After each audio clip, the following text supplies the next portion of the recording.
कल के लेक्चर में किसी का डाउट है? कल के लेक्चर में कोई डाउट है तो आप रेज हैंड करके पूछ लीजिए।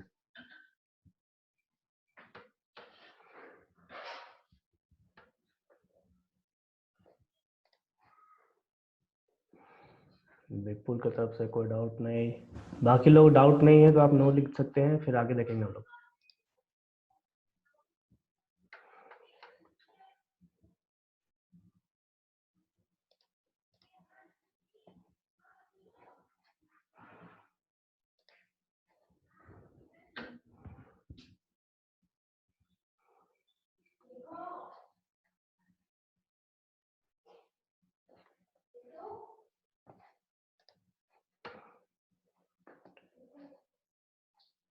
प्रियांशु बोलिए।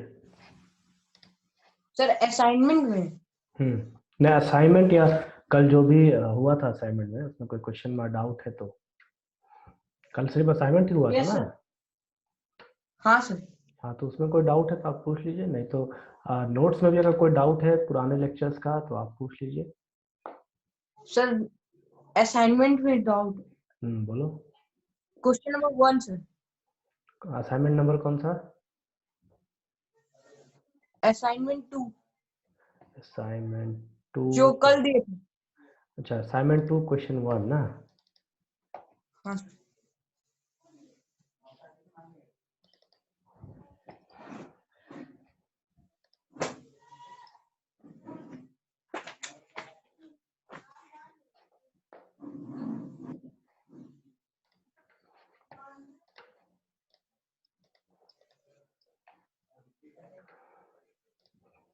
Assignment 2 question 1।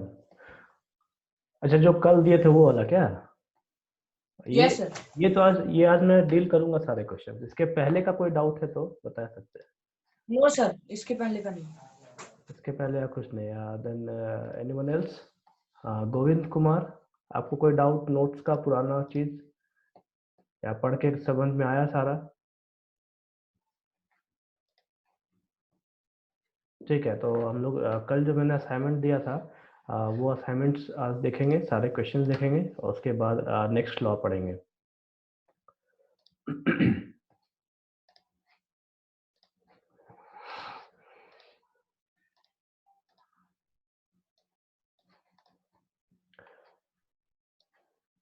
देखो, आपका पहला क्वेश्चन था, हमें एक चीज समझ लीजिए कि जो लॉज मैं पढ़ा रहा हूँ, ये जो 4-5 लॉज हैं, तो इन लॉज में सिर्फ आपको एक ही काम करना है कि उन लॉज को सेटिस्फाई करना है। ठीक है, तो ये जो सबसे पहला लॉ है, law of conservation of, screen दिख रहा है क्या सबको?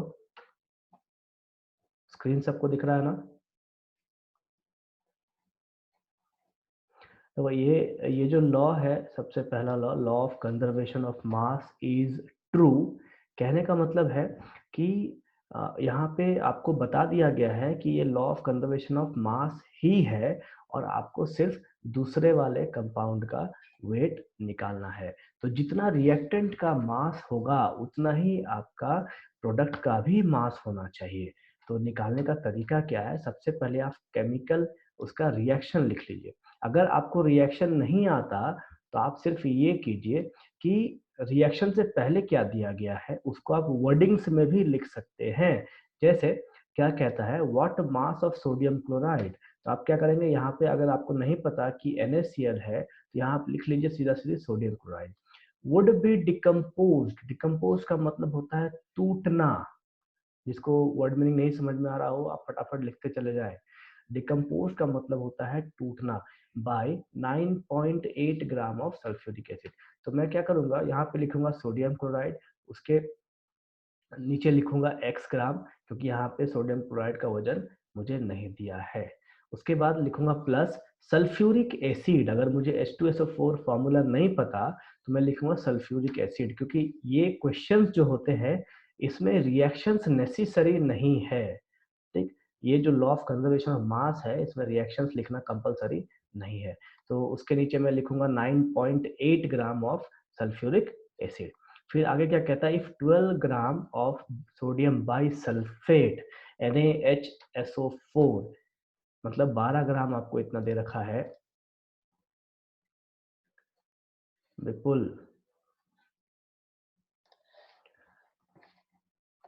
देखिए क्वेश्चन देखिए, अगर 12 ग्राम आपको दे रखा है सोडियम बाइसल्फेट और कहता क्या है 2.75 ग्राम HCl प्रोड्यूस हो रहा है रिएक्शन में, तो assuming that the law of conservation of mass is true, कहता है ये अगर लॉ ऑफ कंजर्वेशन ऑफ मास को फॉलो करता है तो सोडियम क्लोराइड का मास कितना होगा।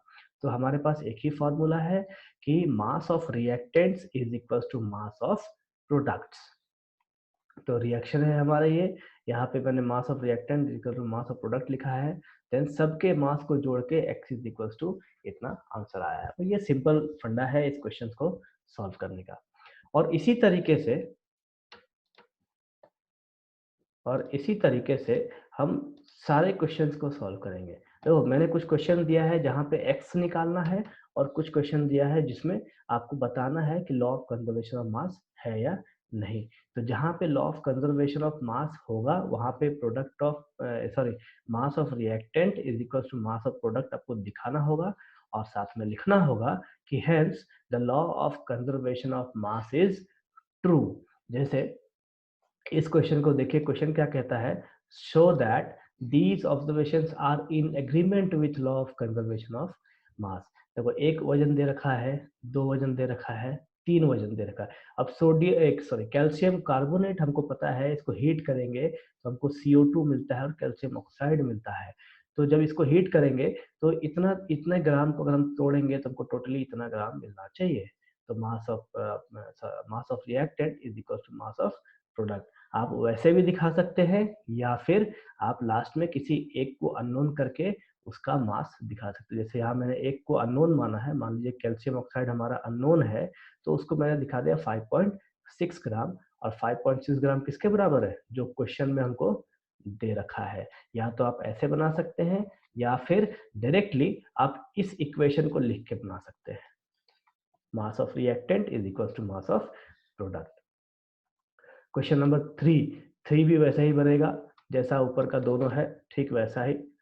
और इसमें आपको दिखाना है, देखो यहाँ मैंने वैसे दिखाया है 14.2 gram is equal to 14.2 gram, मतलब mass of reactant is equal to mass of product. Then question number 4 में भी सेम कंडीशन है, आपको CO2 का मास निकालना है। What is the mass of CO2 released in the reaction. हर किसी में सेम फॉर्मूला लगेगा, mass of reactants is equal to mass of product. अब एक चीज देखिए, क्वेश्चन नंबर 5 इसका भी सेम फंडा है, ठीक। अब आप लोग इसमें से ये बताइए क्वेश्चन किसको समझ में नहीं आया, पांचों क्वेश्चन में से किसको क्वेश्चन समझ में नहीं आया, क्योंकि हर क्वेश्चन में एक ही तरीका है यूज करने का। Mass of reactant is equal to mass of product. Question समझ में नहीं आया, क्वेश्चन पूछिए, कौन सा समझा दूं।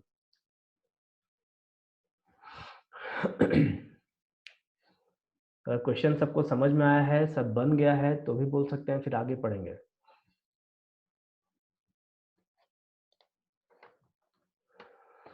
ठीक है, प्रियांशु का सारा क्लियर है, बाकी लोगों का क्लियर है तो ओके लिखिए, फिर आगे चलेंगे हम लोग।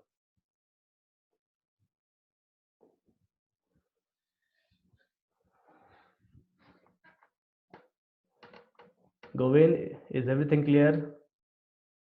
Govind, Kalpana, Kamaljeet, is everything clear?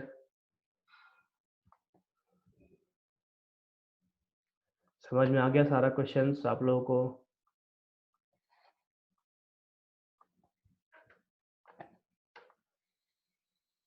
चलो ठीक है, फिर नेक्स्ट सेकंड लॉ देखते हैं हम लोग, ठीक है।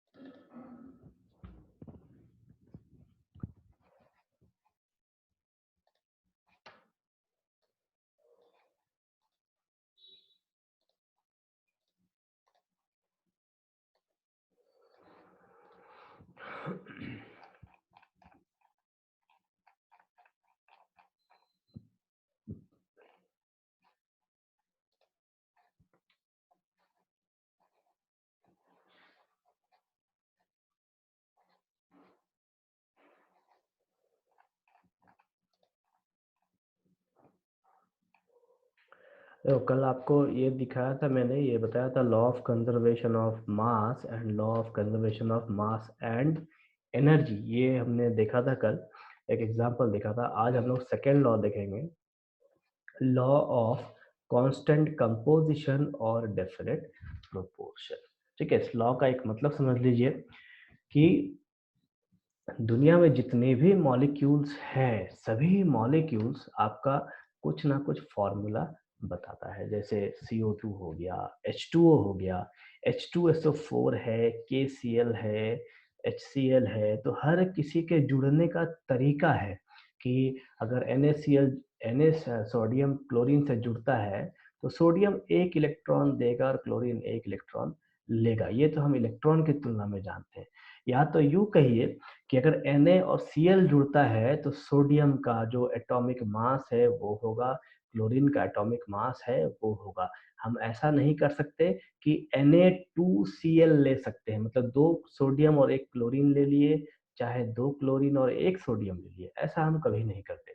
ठीक है, अगर CO2 बन रहा है, कार्बन डाइऑक्साइड बन रहा है, तो हम ये भी नहीं करते कि C2O ले लिए या CO3 ले लिए और तब कह दिए कि ये कार्बन डाइऑक्साइड है।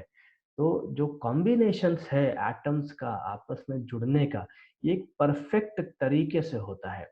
मतलब अगर CO2 मिल रहा है तो CO2 ही मिलेगा और उसकी जो कंपोजिशन है वो फिक्स्ड होगी। तो ये लॉ कहता क्या है कि दुनिया में जितने भी मॉलिक्यूल्स है या कंपाउंड्स है, उन सब का कंपोजिशन फिक्स है। सबसे पहला कंडीशन है इसका कि उसका उसका कंपोजिशन फिक्स होता है। अब जैसे मैंने यहाँ एग्जांपल दिखा रखा है H2O, सबसे पहला एग्जांपल देखिए H2O का। तो कहता क्या है कि अगर आप पानी को, या तो आप पानी अपने घर का ले, या तो दूसरे शहर का ले, या समुद्र का ले ले, या फिर रेन वाटर ले ले, चाहे किसी गटर का पानी ही क्यों ना ले ले, तो होगा क्या, हर वाटर का जो मॉलिक्यूलर फॉर्मूला होगा वो H2O ही होगा। ऐसा नहीं है कि HO हो जाएगा या H3O हो जाएगा या HO2 हो जाएगा, ऐसा कभी नहीं होगा। वो हमको सिर्फ और सिर्फ H2O के रूप में ही दिखने वाला है। तो उस कंडीशन में जो रेशियो होगा हाइड्रोजन और ऑक्सीजन का, ये हाइड्रोजन ये ऑक्सीजन का जो रेशियो होगा वो 2:16 का होगा। कहने का मतलब है दो हाइड्रोजन का दो मास और ऑक्सीजन का एटॉमिक मास 16। तो ये जो एटॉमिक मास होगा ये हमको देगा कि हाइड्रोजन का एटॉमिक मास 2 और ऑक्सीजन का एटॉमिक मास 16। तो इसका जो रेशियो निकलेगा वो 1:8 का आएगा। ये 1:8 का जो रेशियो है ये हमको हर जगह देखने को मिलेगा, चाहे वो समंदर का पानी हो, चाहे वो प्योर वाटर ही क्यों ना हो, या वो फिल्टर वाटर हो, डिस्टिल्ड वाटर हो, सॉरी डिस्टिल्ड वाटर नहीं, डिस्टिल्ड वाटर कंपोजिशन अलग होता है, चाहे वो कहीं और का पीने का पानी हो, सब जगह का कंपोजिशन 1:8 का ही होने वाला है। अब हम चले आते हैं डेफिनेशन में। सबसे पहले it was given by Joseph Proust, ये साइंटिस्ट का नाम है जोसेफ प्राउस्ट, और इन्होंने 1799 में ये लॉ दिया था। A chemical compound always contains same elements combined together in same proportion by mass. कहने का मतलब है कि आप लोग को लाल लाल रंग दिख रहा है क्या बीच में? देखो ये ऑटोमेटिकली जनरेट हो रहा है, ठीक है, मुझे भी नहीं समझ में आ रहा। हाँ, तो आप एक बार आप कंसंट्रेट करेंगे इस पे लिखे हुए, जहाँ मैं ब्लू रंग से हाईलाइट करता जाऊंगा वहाँ आप कंसंट्रेट करेंगे, क्योंकि ये रेड कलर अपने आप आ रहा है, हो सकता है इस ऐप के वजह से आ रहा हो। हाँ प्रियांशु। सर कोई लिख रहा है उसमें स्क्रीन में। नहीं लिख नहीं रहा है, एक्चुअल में मेरे स्क्रीन पे भी रेड रेड कलर आ जा रहा है, लिखा लिखा कुछ नहीं रहा है। पता नहीं कैसे आ रहा है हाँ ये। सर वही। हाँ तो देखो अभी हट गया होगा। हाँ हाँ तो ये उस पर कॉन्सेंट्रेट नहीं करेंगे, ठीक है, जहाँ मैं हाईलाइट करूंगा ये ब्लू कलर से, आप वहाँ पे देखिएगा, जहाँ मैं पढ़ूंगा वहाँ हाईलाइट करते चला जाऊंगा, क्योंकि वो अचानक से आता है अपने आप गायब भी हो जाता है।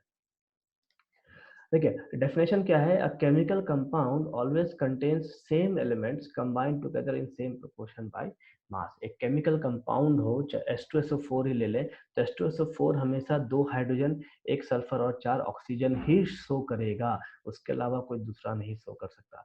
So chemical compound has a fixed composition and it does not depend on the method of its preparation or the source from which it has been obtained. कहने का मतलब क्या है इस लॉ का कि आप उस केमिकल कंपाउंड को चाहे कहीं से भी लेके आओ या उसका प्रिपरेशन कुछ भी होना चाहिए, लेकिन उसका मॉलिक्यूलर फॉर्मूला चेंज नहीं कर सकता। सबसे पहला इसका यही डेफिनेशन है। और एग्जांपल मैंने दे रखा है एक हाइड्रोजन का और एक CO2 का। Composition of water is H2O, which is in the ratio 2:16 or 1:8 by mass when obtained from different sources such as river, pure water, sea, etc. Then second example has CO2 can be obtained by different methods like burning of coal, heating limestone, etc. in the ratio of 12:32 और 3:8। ठीक है। अब जो ये ratio है, ये ratio होता है सारे एलिमेंट्स का। ठीक है। एक चीज देखेंगे यहाँ,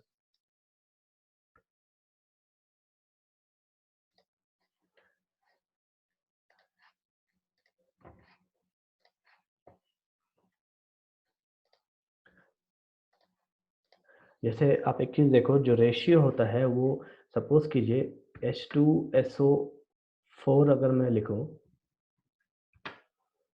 H2SO4 अगर मैं ये लिखूं और इसका रेशियो कहा जाए, तो कहने का मतलब 2 हाइड्रोजन प्लस 1 सल्फर प्लस आपके पास 4 ऑक्सीजन हो जाएगा। तो ये रेशियो कहलाता है। एक्चुअली वहाँ पे हम क्या करेंगे, प्लस ना करके ये रेशियो का साइन देंगे। ठीक है। तो ये हमारा रेशियो होगा किसी भी मॉलिक्यूल का। अगर हमको रेशियो निकालना हो तो रेशियो हम निकालेंगे इस टाइप से। और एक चीज और ध्यान रखना है, इसका जो न्यूमेरिकल होता है उसमें हमको बेसिकली ये रेशियो निकाल के दिखाना होता है कि हर मॉलिक्यूल या हर एटम का सेम कंपोजिशन है, सेम क्वांटिटी एग्जिस्ट करता है। ठीक है। तो ये हम न्यूमेरिकल्स में देखेंगे। देन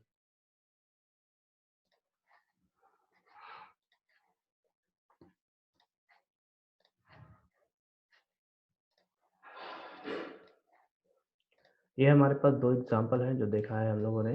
देन इसकी लिमिटेशंस में चले आइए। लिमिटेशंस क्या है? सबसे पहला लिमिटेशन है, सबसे पहला नहीं, एक ही लिमिटेशन है इसका, कि हम लोगों ने क्या देखा कि एक मॉलिक्यूल है जिसमें हाइड्रोजन और वाटर, सॉरी हाइड्रोजन ऑक्सीजन हमने ले लिया वाटर के केस में, तो वहाँ क्या होगा, हाइड्रोजन का एटॉमिक मास और ऑक्सीजन का एटॉमिक मास आएगा। लेकिन हमको ये भी पता है कि एलिमेंट्स के आइसोटोप्स होते हैं। जैसे हाइड्रोजन के 3 आइसोटोप्स है, देन कार्बन के आइसोटोप्स है, नाइट्रोजन के हैं, ऑक्सीजन के हैं, सल्फर के हैं। तो इन सब के आइसोटोप्स है। उस कंडीशन में हम क्या करेंगे, उस कंडीशन में क्या है, देखो उस कंडीशन में क्या है कि हमारे पास फॉर्मूला सेम रहेगा, लेकिन वहां पे कंपोजिशन बदल जाएगा। जैसे यहाँ पे आप देखिए CO2 इस कंडीशन में कार्बन 12 लिया है और इस कंडीशन में कार्बन 14 लिया है।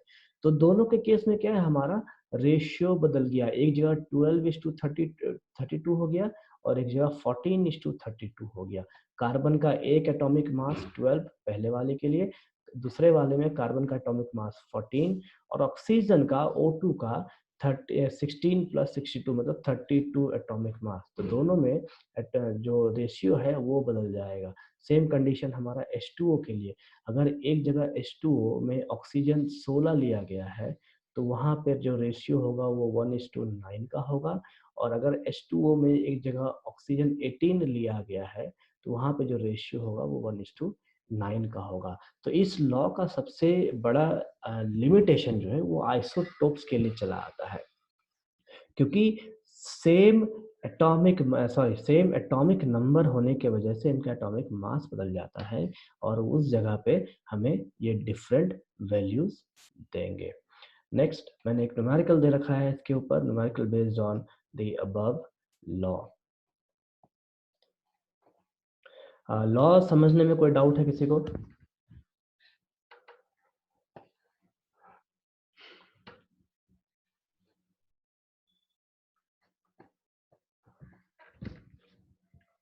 लॉ में किसी को डाउट है? हाँ अंशु बोलिए। सर जैसे यहाँ पर लिखे हैं सेम प्रोपोर्शन बाय मास, इसको हम सेम प्रोपोर्शन मैग्नीट्यूड लिख सकते हैं। Same proportion by magnitude.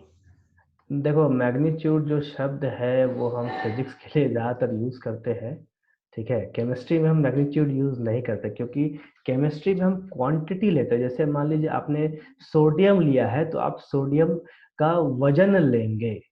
एक चीज़ ध्यान रखिए, केमिस्ट्री में वेट और मास दोनों एक ही चीज़ है, लेकिन फिजिक्स में ऐसा नहीं है। फिजिक्स में वेट और मास डिफरेंट चीज़ होती है। फिजिक्स में अगर आप वेट की बात करें तो वहाँ ग्रेविटी चला आएगा मास के साथ, लेकिन केमिस्ट्री के केस में ये दोनों एक ही बात होता है। तो यहाँ मैग्नीट्यूड यूज नहीं करते। Magnitude is something else in used in physics, ठीक है। और लॉ से रिलेटेड और कोई चीज, फिर न्यूमेरिकल समझाऊंगा कि न्यूमेरिकल कैसे बनाना है। हाँ प्रियांशु बोलिए। सर लॉ को फिर से एक बार रिपीट करना। देखो लॉ, एक चीज ध्यान रखिए, लॉ कहता क्या, हमारे पास बहुत सारे लॉज हैं, ठीक है, और हर हर चीजों को हम एक ही लॉ से डिफाइन नहीं कर सकते। केमिस्ट्री जो है, केमिस्ट्री में जो लॉज है वो हर चीज के लिए अलग अलग लॉज आया है। क्यों? क्योंकि जो डेवलपमेंट है वो डेवलपमेंट धीरे धीरे होता है। ऐसा नहीं है कि हम लोगों ने एंड्रॉयड फोन शुरू से चालू कर दिया यूज करना। सबसे पहले हमारे पास फीचर फोन हुआ करता था, उससे पहले लैंडलाइन हुआ करता था। तो जैसे जैसे टेक्नोलॉजी आगे बढ़ेगी वैसे वैसे हमें सब चीजें मिलना चालू हुआ। तो सबसे पहला जो लॉ दिया गया है वो law of conservation of mass है। अब उस लॉ से जहां वो लॉ फेल करता है, जिस चीज को हम उससे समझा नहीं सकते, उसके लिए दूसरा लॉ आता है। तो सेकेंड लॉ है हमारा लॉ ऑफ कांस्टेंट प्रोपोर्शन।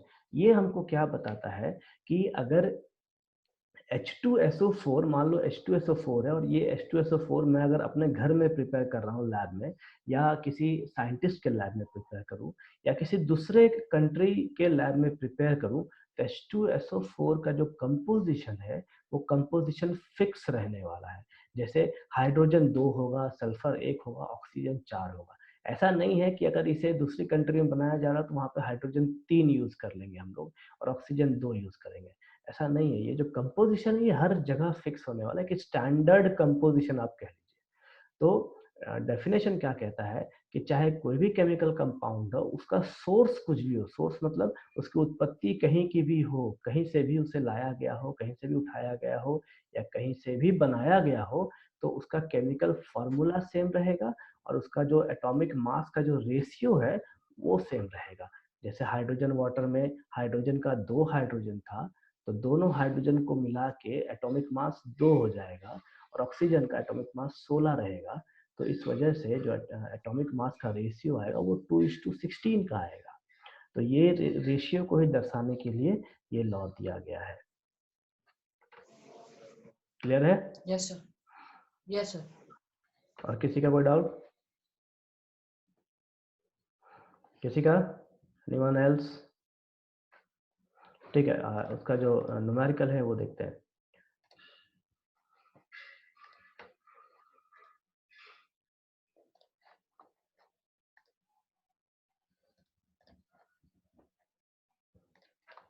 देखो ये न्यूमेरिकल जो है, न्यूमेरिकल में आपको वही चीज दिखाना है कि जो भी कंपाउंड आपको दिया जाएगा हर किसी का रेशियो सेम होना चाहिए। जैसे क्वेश्चन देखिए, in an experiment 2.4 gram of iron oxide. आपके पास एक आयरन ऑक्साइड है एक एक्सपेरिमेंट में, जिसमें उसका वजन दे रखा है 2.4 ग्राम। अब आप इसमें कह सकते हैं कि ये जो 2.4 ग्राम है ये उसका मैग्नीट्यूड है, ठीक है। तो ये मैग्नीट्यूड आप कह सकते हैं, बट हम वेट के जगह पे मैग्नीट्यूड लिख नहीं सकते। हम सिर्फ इसको न्यूमेरिकल वैल्यू में लिख सकते हैं, लेकिन कह नहीं सकते कि भाई उसका वेट नहीं, उसका मैग्नीट्यूड है उतना।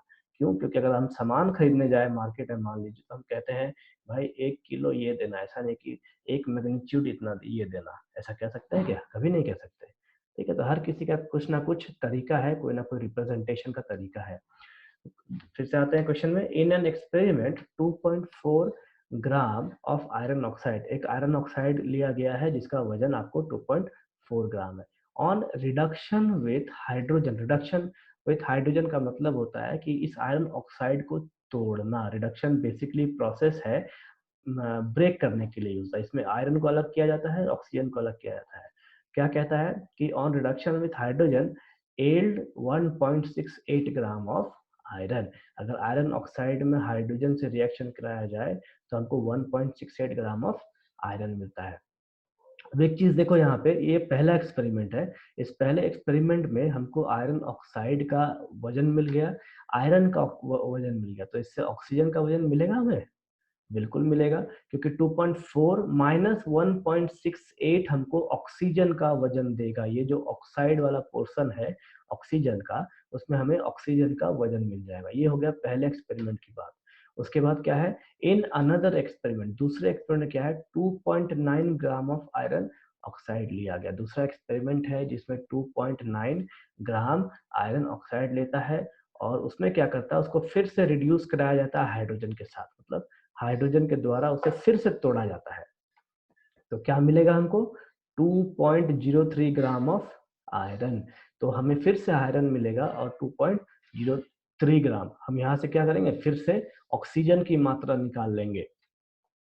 तो देखिए यहाँ पे क्या कहता है उसके बाद question, so that the above data illustrate the law of constant proportion. ये जो डेटा है ये कांस्टेंट प्रोपोर्शन दिखाता है या नहीं। अब क्वेश्चन में देखिए, क्वेश्चन में आपके पास दो ही चीज है। सबसे पहला तो आयरन है और दूसरा आपके पास ऑक्साइड है, मतलब ऑक्सीजन है। तो हमें रेशियो किसका निकालना होगा, सिर्फ और सिर्फ आयरन और ऑक्सीजन का ही रेशियो निकालना होगा। तो एक चीज देखिए क्या है, सबसे पहला the mass of iron oxide 2.4 ग्राम। उसके बाद mass of iron after reduction 1.68 ग्राम। तो द मास ऑफ ऑक्सीजन कितना हो जाएगा, mass of iron oxide minus mass of iron will give you 0.72 ग्राम।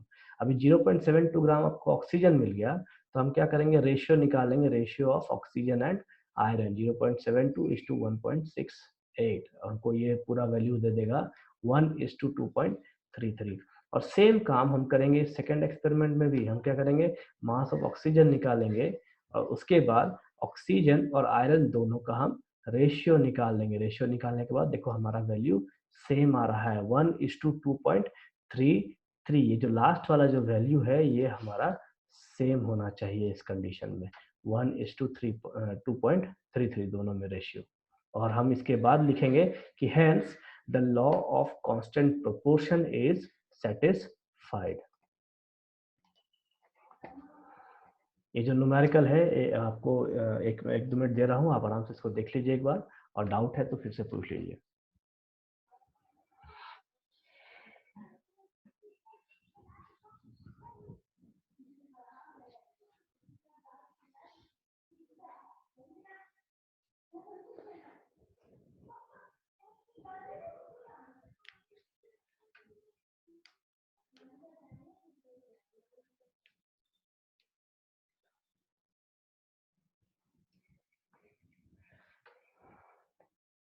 कोई डाउट है तो आप रेज हैंड करके पूछ लीजिए, कोई डाउट नहीं है तो नो लिखे, फिर मैं वापस आऊंगा स्क्रीन पे।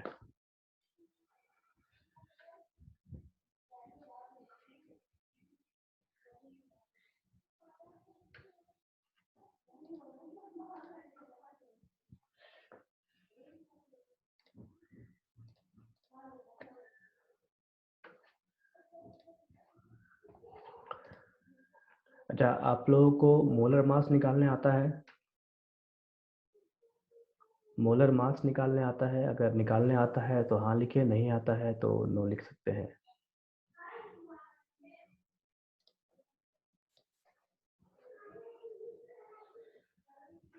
मोलर मास क्या होता है पता है?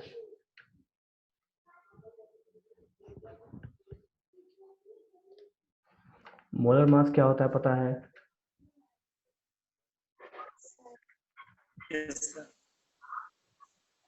यस ना? देखो फिर भी मैं एक बार आपको एक्सप्लेन कर दे रहा हूँ, ठीक है। मोलर मास क्या होता है, निकालते क्या है, क्यों है, मतलब क्यों नहीं, किस लिए यूज करते हैं हम लोग। देखो मोलर मास या फिर मॉलिक्यूलर मास दोनों का नाम सेम ही है, ठीक। अभी चाहे कोई भी मॉलिक्यूलर फार्मूला ले लीजिए, H3SO4 चाहे HSO4 माइनस या KCl या NaCl, चाहे कुछ और ले लो आप, ठीक है। तो हर किसी का एक वेट होगा, एक वजन होगा, चाहे उसका एक मास होगा। अभी मैं बार बार बोल रहा हूँ, केमिस्ट्री में mass and weight both are same thing, दोनों अलग अलग नहीं है। ओके, तो इस कंडीशन में कभी कंफ्यूज नहीं होना है, क्योंकि क्वेश्चन केमिस्ट्री का बहुत कंफ्यूज करता है, रहता बहुत सिंपल है लेकिन कंफ्यूज बहुत करेगा, क्योंकि उसका वर्डिंग्स में बहुत फर्क होता है। कभी आपको वेट दे दे के पूछेगा, कभी आपको वो मास दे के पूछेगा, ठीक है। तो कई बार हमको ये कंफ्यूज करता है, भाई वेट दिया है तो हम क्या करते हैं, मास देता है तो हम क्या करेंगे, फिजिक्स के हिसाब से चलते हैं, हम क्या करेंगे उसमें ग्रेविटी जोड़ देंगे, ग्रेविटी के वैल्यू जोड़ देते हैं। तो ये गलती हमको कभी नहीं करना। अब सबसे बड़ी बात, तो मॉलिक्यूलर मास या मोलर मास निकालने के लिए हर किसी का एटॉमिक मास जानना बहुत ज़रूरी है। तो आप एटलीस्ट 30 तक एटॉमिक मास याद कर लेंगे, atomic number plus atomic mass, ये कंपलसरी आपको याद होना चाहिए। उसके बाद मैं आपको बताऊंगा कि 30 के अलावा कौन कौन से इंपॉर्टेंट है वो याद करने हैं। अब देखो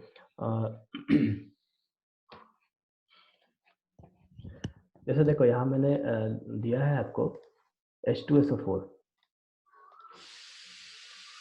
ये H2SO4 में हमको अगर दिखाना हो कि मोलर मास निकालना हो H2SO4 का, तो मोलर मास कैसे निकालेंगे, 2 × 1 प्लस सल्फर है, सल्फर का मोलर मास कितना हो जाएगा 32, प्लस ऑक्सीजन का मोलर मास होता है 16, तो 4 × 16 ये हमको पूरा मोलर मास दे देगा इस पूरे H2SO4 का। कितना हो जाएगा, 2 + 32 + 64 इज इक्वल्स टू 4 6 2 8 और 6 3 9 98।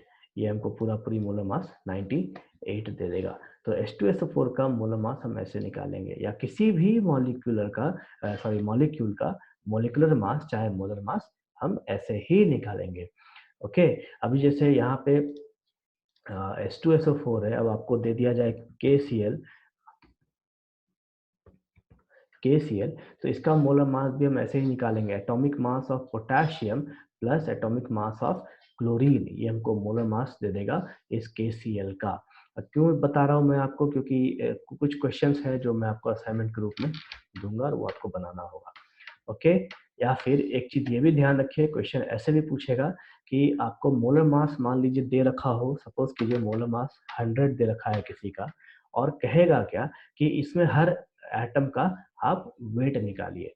ओके, तो वो भी कोई एग्जांपल में आ सकता है, वो भी आपको ध्यान से देख के बनाना है।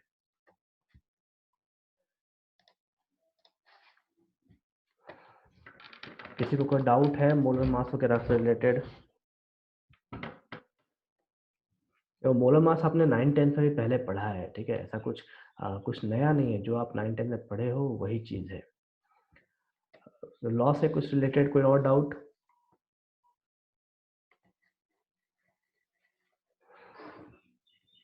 कोई नहीं?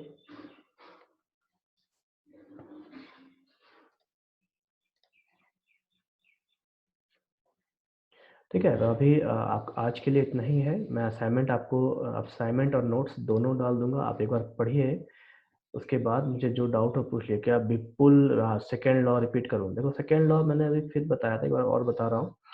सेकेंड लॉ हमको बेसिकली बताता है कंपोजिशन, ठीक है, किसी भी मॉलिक्यूल का कंपोजिशन क्या होगा। जैसे आप जलाने वक्त ले लो, लकड़ी जलाओ तो कार्बन डाइऑक्साइड मिलेगा, कपड़ा जलाओ तो कार्बन डाइऑक्साइड मिलेगा, अगर सूखा पत्ता जलाओ तो कार्बन डाइऑक्साइड मिलेगा।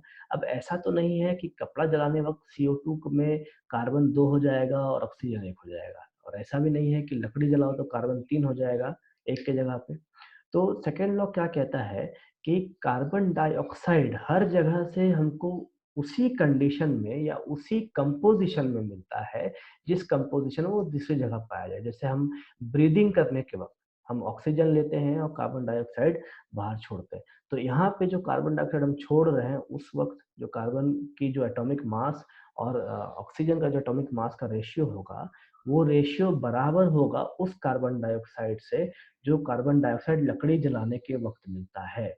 तो यहाँ पे भी 12:32 पाया जाएगा आपके सांस छोड़ने वक्त, और जब लकड़ी जलाने वक्त जो CO2 मिलेगा वहाँ पे भी 12:32 ही आपको मिलने वाला है। तो ये जो रेशियो है, ये रेशियो आपको हर समय फिक्स होने वाला है, और यही इसी चीज को सेकेंड लॉ समझाता है। Anything else?